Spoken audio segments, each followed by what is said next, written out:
Finding the true path and qada. Question. Some people say, embracing Islam and finding the true path are something related to qada and qada.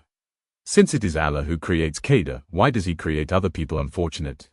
Is His creating so compatible with justice? Answer. Allahu Ta'ala does not create anyone a disbeliever. He knows with His eternal knowledge all the things that happened and will happen.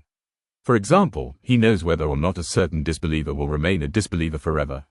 He knows all the things that will happen the way they will happen. Let us explain this issue with an example. The times when the sun will rise and set during a year are calculated and written on charts and timetables. And the sun rises and sets at those times written beforehand. However, the reason why it rises or sets at calculated times is not that they were written so on charts and timetables. Their having been written does not affect sunrise or sunset. Because Allahu Ta'ala foreknows what will befall humans, He recorded it in al-Lawh al-Mahfuz. The reason why Allahu Ta'ala has stated that some people will be unfortunate is that they want to remain in disbelief of their own volition and do not want to believe. They do not remain in disbelief as Allahu Ta'ala has informed us about it.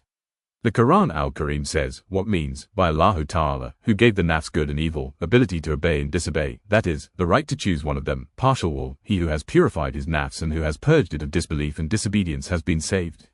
He who has left it in him has suffered a loss. Ash-Shams 7-10. Humans are free in using their partial will.